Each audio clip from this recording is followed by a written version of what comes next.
We are live, and greetings everybody. Keith here, hoping everybody's having a good day, enjoying life, living life, loving life. We're coming back at you tonight in regard to the brief, and that isn't quite so brief, evidently, but in accordance again to all of the research I've done over the last 7 years, it is in fact brief. There's so much more to it. But like I said many times, I'm always willing to sit down at the table and talk to people about it. And in the meantime, I'm showing my research and sources and everything, and hoping that anybody that would see anything wrong with it would pipe up and help me correct anything. So in the meantime, I want to remind everybody, please hit that like, share, and subscribe button. There are PayPal links down below for anybody who wants to share some love. And we've got Russ Combs with us again tonight, a brother, boots on the ground, 5 speed. Is that the name of your channel? 5 speed point, 5 speed Yeah, period. no, I believe I changed it to Russ Combs, period. But that doesn't matter. I'm not even worried about that now. I'm here just sharing with everybody else and learning on my own. And you know, I don't give them an opportunity to mess with me over there, so I'm not looking for anything, brother. Great, great. So just so everybody knows, it's under Russ Combs, period. In the meantime, we're going to go ahead and get started again with the presentation on my notes. As you see in the comments section, it says parent decedents have never executed a declaration under Final Disposition Act, Iowa Code Chapter 144C, 2011, designating anyone else to make probate decisions of the estate. So this is something other people could look up in your state, Final Disposition Act, Iowa Code Chapter. You're going to find it under your own state. So you would put Final Disposition Act and then your state and then code. And that should pull something up for you. So the first thing we're going to talk about is that burial trust I mentioned before. And again, this is the federal code we're going to look at first. As it relates to the same thing with the resident, we're going to find the same similar things in the federal code for definition of resident. We're going to find similar things in the Iowa code for resident. So here we're going to find a burial transit permit in the Iowa code. We're going to find similar language, but it's going to be spread out through different codes. Burial transit permit. And remember, folks, when we're talking about language, you have to be able to use the language and the terms that you see before you to relate them to other portions of your research as it relates to this posting of this definition for its specific use in the commercial code electronically. The postal issue. Freedom of transit is guaranteed throughout the entire territory of the Union. Burial transit permit, also referred to as a removal permit. Again, remember I told you they established a burial trust and they have reserved a plot of land in a cemetery specifically for the individual that is recorded in the birth records. Is a requirement under state law for the deceased to be transferred to a place of burial or disposition. To be transferred to a place of burial or disposition. Transferred being the same kind of term as transit, as in transition and disposition. A burial transit permit may be a separate document from a burial permit, which is the permit that allows for a body to be buried. Which allows for a body to be buried. This is what's relative to the homestead. If you have private property and you correct those records to reflect as such, and you start your own, quote, cemetery plot on your family land, it remains private and they have a big problem on their hands. Congress shall make no law respecting the establishment of religion.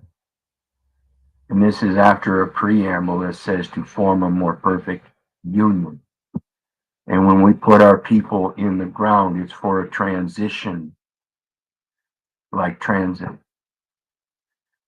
Just have to be able to learn how these terms translate into different grammar styles and different uses. Or the permit may include both transit and burial together. The permit will not be issued before the physician or other official completes a certificate of death.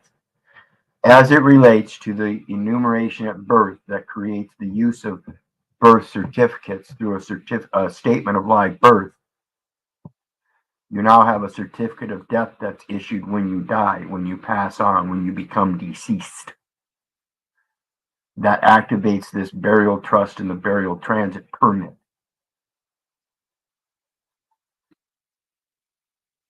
Again, if freedom of transit is guaranteed throughout the entire territory of the Union, then why do you need a burial transit permit? It would be for safety and health only, not for commercial.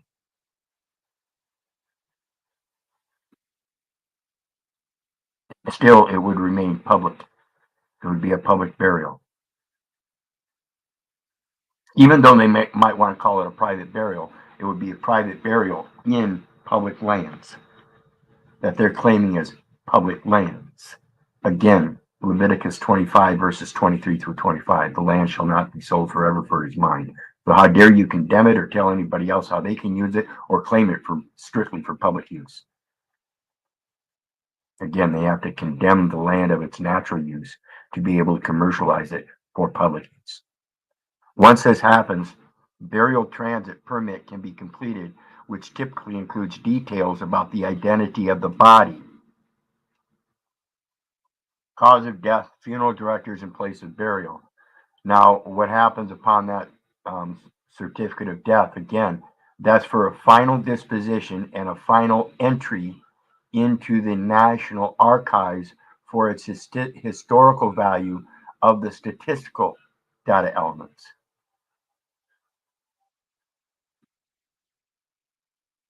That's it.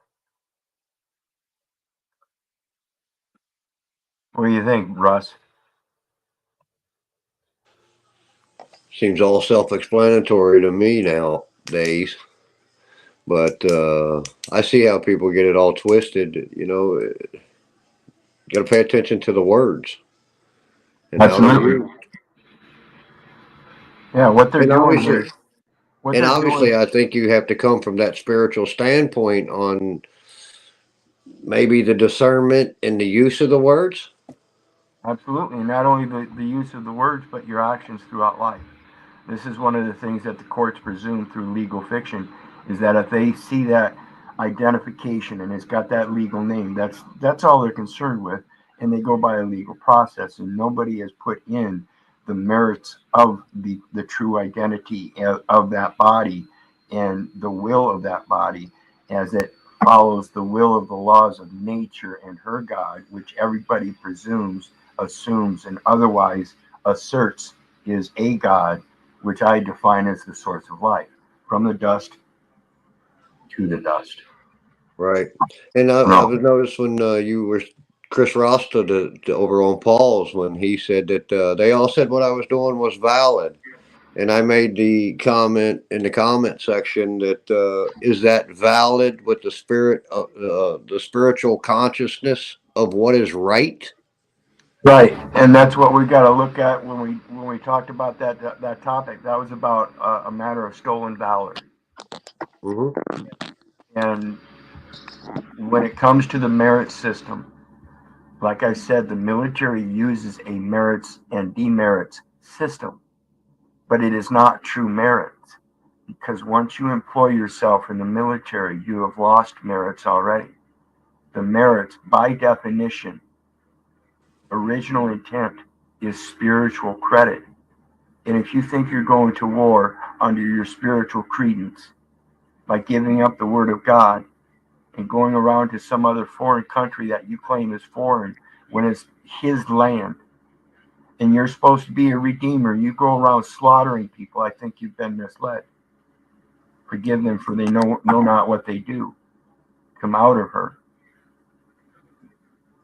And I think it's very important that people understand that the data elements that they're putting into these records is proving that you've lost your spiritual merits because you're operating in manual credence, as if though you need some kind of identification to prove that you have credit somewhere, but yet you're always treated as a debtor.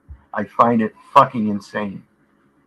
You know, I had the pleasure earlier today of speaking with a Stephen, what was this, whatever, from the Fourth Judicial DA's office in El Paso County. He gifted me with about 38 minutes of his time, and we had some pretty deep conversation. He's supposed to call me back, so you know, like I told him, I said, take some time and digest some of what I've shared with you today, and and maybe when we talk the next time, uh, we'll get somewhere. Because I basically just asked him, I said, how can we, you and I, uh, through honor and integrity, help this gentleman? We already know that the record is false, right? I outlined a lot of stuff, told him where It's not the necessarily false, it's in error. I want well, people that's what I said. I corrected myself. It's in Yeah, error, I and want I everybody to said really, yeah, I want everybody to really understand how to use the language. We don't want to use false fiction and stuff like that. We want to use correct. error so we can um, um, acronymically compare it collaterally equally to correction. Correction is relative to error. And if that's truly what we're doing is just correcting things, then we should always refer to it as error. I always try to I always try to protect myself with what seems to be. Yep. So that's what keeps me kind of safe because that's my kind of go to is what seems to be, and because I was explaining that the records what's to be protected and all of that stuff, and he agreed with a lot of it, but he kept going back just like everybody else does. Well, but and everything. Yeah. I said, no. Well, and At the that's end an of the day, important it's point your too. butt that's on the line. And that's an important point too, right there, is because when we get to the point where um, we're actually just discussing correcting the records, it's a matter of realizing the importance of protecting the records because Correct. that's truly what's causing all the problems. And if we take our superior capacity in knowing that we're the ones that put those data elements in there, therefore we have some kind of fault in it. If we take our superior capacity of repenting for that and admitting to ourselves that's our own foolishness, we've been the bitch ass slave all our lives. We need to correct ourselves first so that then we can correct that record. And in doing so, that person that's administrating and holding that record will help in that correction because now you hold them to a higher obligation and duty in spiritual credit. You're giving them full faith. You're saying that, hey, I have faith that we can do this and we can work this together so that no man owes anything in the end. Because I'm not here to make accusations. I'm here to settle things. Yes, and that's maintaining the integrity of the record. Nobody would want to dispute that. That would be irrational and illogical. Pure and simple. So let's get to the next one. This is the one that I pulled up from Iowa Code, Chapter 5231, Iowa Cemetery Act. This is where we talk about the burial trust and all of that. This one here is particular. We're looking at um, the definition of private burial. I want to show you something. This is why I do this and then show you what I find.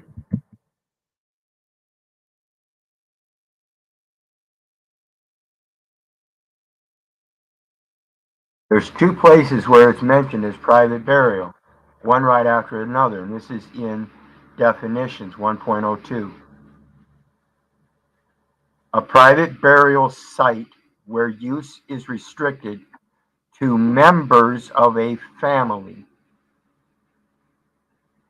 if the internment rights are conveyed without a monetary payment, fee, charge, or other valuable form of compensation or consideration. So again, like I said, it's a matter of safety and health and not a commercial charge. Conveyed without a monetary payment, fee, charge, or other valuable form of compensation or consideration. Okay? And that's private burial site restricted to family or members of a family. This one here is a private burial site where use is restricted to a narrow segment. Screen.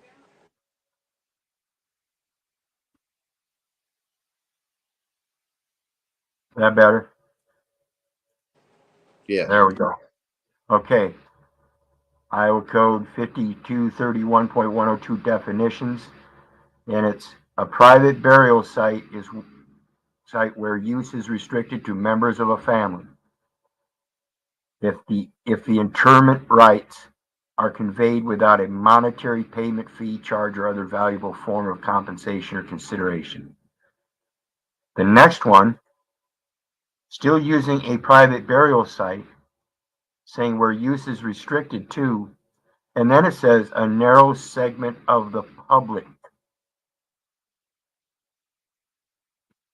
Does that sound like a mixing of jurisdictions?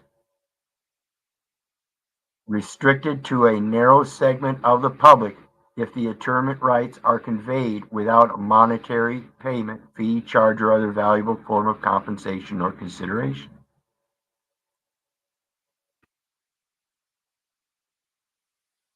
So I want to ask, a private burial site where use is restricted to members of a family if the interment rights are conveyed without a monetary payment, fee, charge, or other valuable form of compensation or consideration.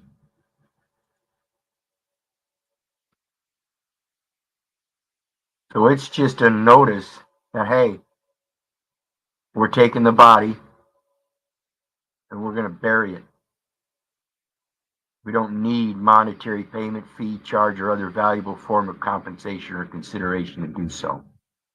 We're doing it spiritually under our spiritual credit in honor of our Father which art in heaven. And if we want to go take him to our private property and put him on a funeral pyre and lit his ass up on fire and celebrate, we'll do so. It ain't up to any of your business.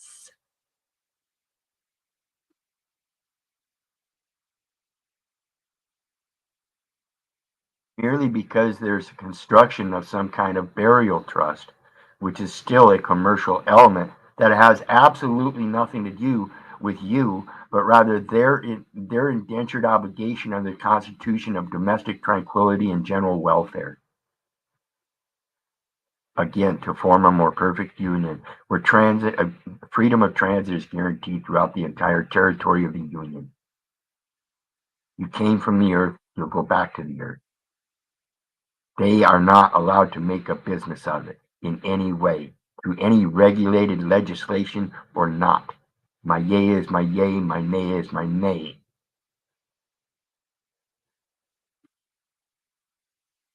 What do you think, Russ? What are your thoughts on being buried or thrown up in a funeral pyre or something like that? Man, I just want to go back to the old natural way. I don't, years ago I used to say I wanted to be cremated, but I just want to go natural, just like any other creature. Absolutely. Absolutely. Slowly and quietly and peacefully in my sleep. Absolutely. Out in the tent in the mountains. I'm sorry, what'd you say? Out in the tent on the mountains. Oh, yeah. Be nice, wouldn't it? Here we talk about, this is another one, Iowa Code Chapter 523A, cemetery and funeral merchandise and funeral services. Now, these are services provided in a trust. That's the very first thing they start talking about, establishment of trusts. Deposit, investment, and reporting requirements. Establishment of trust funds, the trust fund deposit requirements, financial institution trustees, qualification, and investment requirements. As a trustee, you are considered an investor. As an investor, you are considered a trustee. They are synonymous. So let's look at, what is it here? Is the burial trust fund? Yes.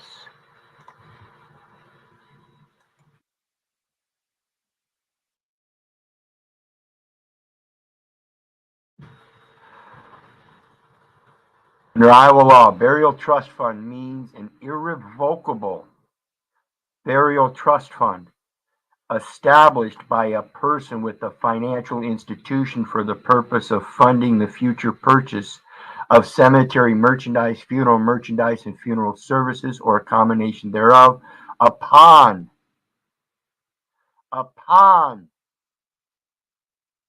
the death of the person named in the burial trust fund's records or a related purchase agreement. Not until then.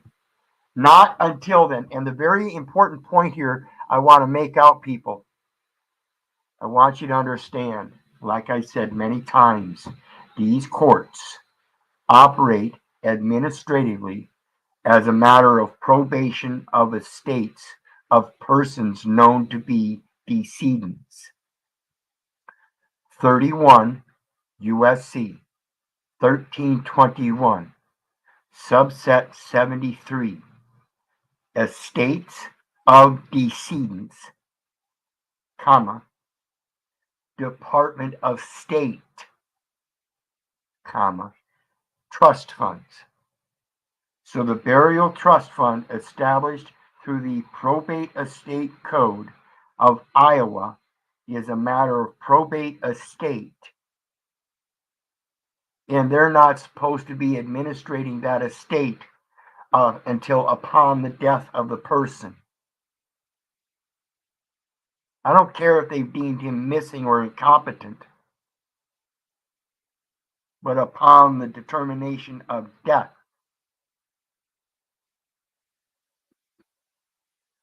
So by consequence and by record, it shows they have been falsely administrating and executing estates, personal estates of men and women that are in fact alive, knowing they're not supposed to. Unless they're just incompetent of the English language and an order of process. Because again, we'll read that. Burial trust fund means an irrevocable burial trust fund established by a person with a financial institution for the purpose of funding the future purchase of cemetery merchandise, funeral services, or a combination thereof upon the death of a person named in the burial trust fund's records or a related purchase agreement. Burial trust fund does not include or imply the existence of any oral or written purchase agreement for the cemetery merchandise, funeral services, or a combination thereof between the person and a seller. No, but the legal fiction is held as a presumption in probate matters.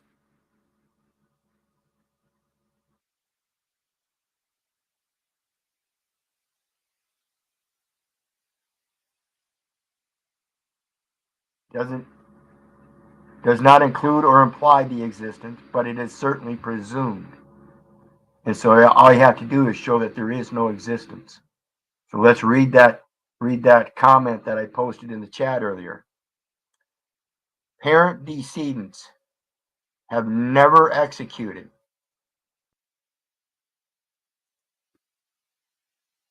a declaration under Final Disposition Act, Iowa Code Chapter 144C, designating anyone else to make probate decisions of the estate. This is why it's so important to get that private land. Use and possession of private land outside of the city limits. And here I'm going to refer to the 5 Mile Act. I urge everybody to read the 5 Mile Act. And I think 5 miles outside of the city limits is pretty reasonable. You can establish yourself well in small communities about 5 miles outside the city limits.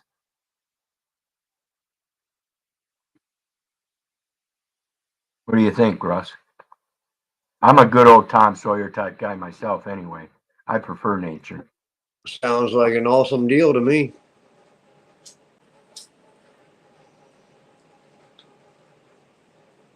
It's pouring down rain here. You probably hear it in the background. Well, the burial trust fund is not the estate. I agree. But there's a burial trust fund that's established upon the death of the person. And that's the only thing they're allowed to administrate in probate courts, is somebody that's known to have a record associative to them that has pledged property to them in their lifetime with equal consideration, with some sort of value. The record will reflect that. So it's in violation of the very intent of a burial transit permit to move a body before it's been deceased, saying that that body has left with no will. I'm sorry, I'm right here, and you're right, I have no will. The will of my Father passes through me.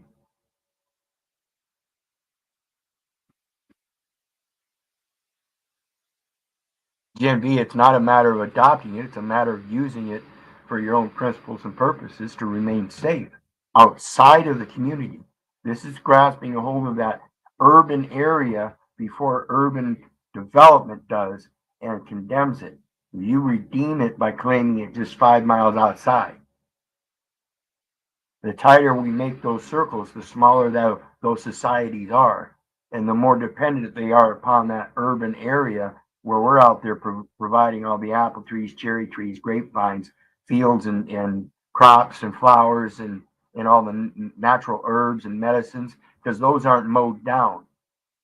They're let grown perennially with good neighbors that like to neighbor together. We provide that new watershed around that scab that they're trying to build and keep that scab kind of small. We become the interveners, the parties that the strangers and sojourners go through to compare their foreign products as they're traveling to that commercial hub. And they might want to exchange some with us before they get in there so they can make a little bump on it as well. Saves us transportation to go into town and do the farmer's market thing. So yeah, we do some of that too. It's a matter of learning how to do your exchanges privately without letting the commercial center be involved in any of it, because it ain't none of their business. You're not using their house chips. You're letting the word flow through you and doing it peacefully with sojourners that are coming by. So we have to remember this. This is Leviticus 25, 23 through 25. The next one. This one is a case law. And again, when it comes to all these burial services and stuff, it relates to a trust that's more private than public. Family, familial. And that's what I have going on with my companion. So when it relates to me and my companion, I can relate to this case very well. Because we're going to start out in the Supreme Court of Iowa, number 12-1927, filed February 22nd, 2013. In the matter of the estate of Mary Florence Whalen, deceased. Michael Whalen, appellant. I want to ask you guys,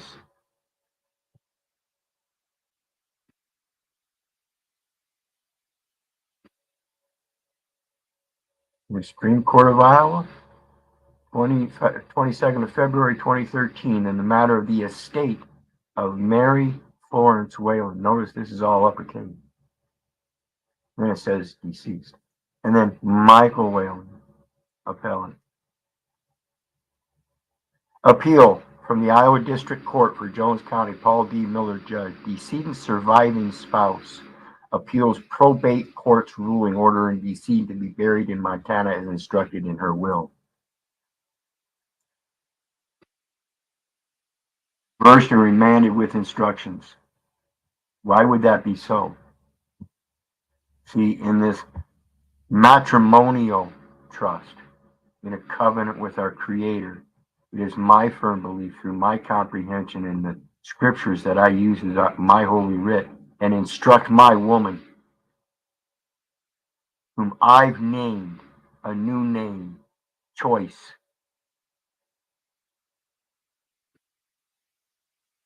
I'm the one that's fulfilling these laws. And until you can show you can do the same, your law means nothing. Your law is a commercial code as a matter of probate court, speaking about burial transit permits that have nothing to do with money. So what are you doing?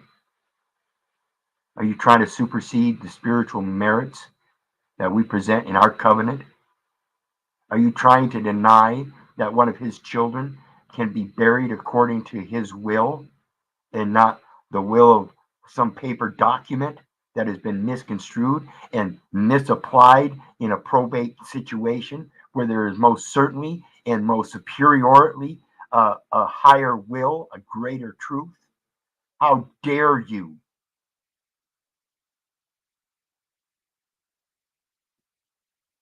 I let no one touch my woman. I don't care what anybody thinks of my woman. Equally, she is my man and she will do the same. She can't live without me. She must have me to have the Trinity, for that's the way the scripture's written. She can't be the head of the household, no matter how much she tries. Maybe one day she'll tell you the story about when I was out there in the mountains. Well over thousands of miles away. The only one that knew something was wrong with her.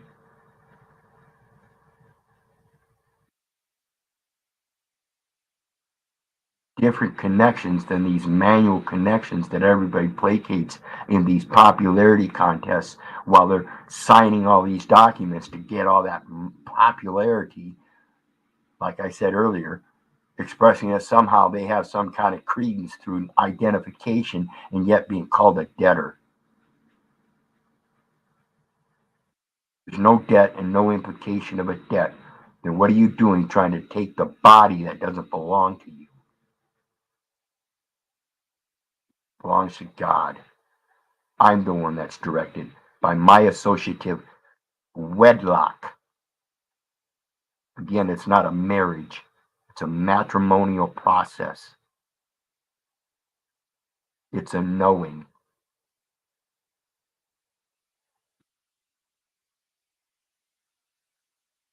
This expedited appeal requires our court to decide whether the Final Disposition Act allows the surviving spouse to disregard his wife's written instructions. My yea is my yea, my nay is my nay. She must have been confused, because let me reiterate again, the covenant through our matrimonial wedlock gave her no allowance to do so. It still falls to my will as the head of our house. Keep your house in order.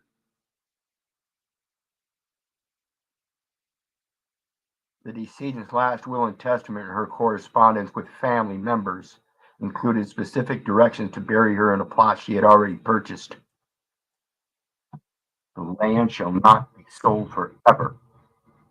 It was a false purchase at a cemetery in Billings, Montana, a commercial arena.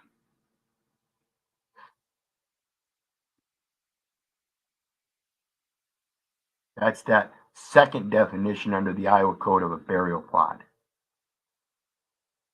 A member of a society. Her surviving husband instead seeks to bury her in Iowa and claims the sole right to decide because decedent had never executed a declaration under Chapter 144C, designating anyone else to make that decision. So, when we see this, let's take it to the level of that birth enumeration. Upon mom and dad's death, the same rules would apply in passing that estate. Not just from spouse, but from mom and dad to children, the same process. So I ask you again, did your parents ever execute a declaration under a final disposition act designating anyone else to probate the estate or make probate decisions of the estate? See, if they died without a living will and naming an executor or executrix, the presumption is that they died intestate without leaving a will and abandoned property.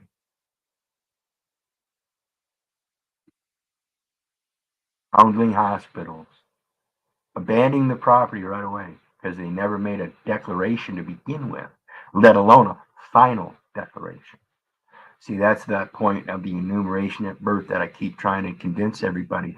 When you want to fill out that document, that's fine. You can go ahead and fill out that document as long as you break that presumption and supersede it with your own declaration of the discharge of a man from his mother's waters and taking that first breath of life, making him a living soul.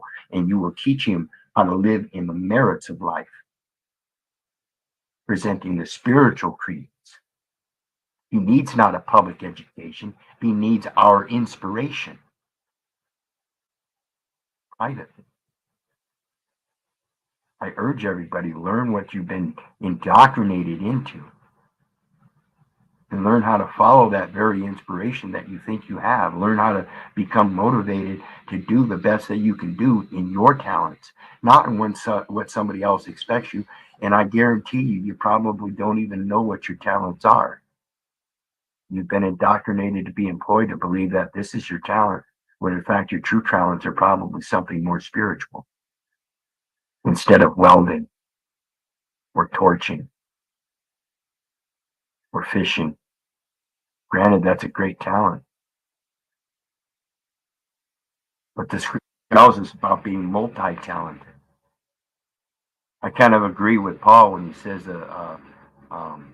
what is it, the jack of all trades, a master of none. You don't even have to be a master of one. And matter of fact, if you're proclaiming to be a master of one profession, what's your profession? Oh, I'm a doctor. Oh yeah, what do you specialize in? I'm a foot doctor. You see how ridiculous that is? It's a limitation. Like I said, a man's intellect is limited and biased by his own vocabulary, and his vocabulary shows straight through with his title. Ask a doctor who really understands concise English as he's using those Latin terms. Same with scientists. Do you understand the English language as you're reciting those Latin terms? Can you comparatively use them and explain what that Latin term means in English rather than just canine or feline?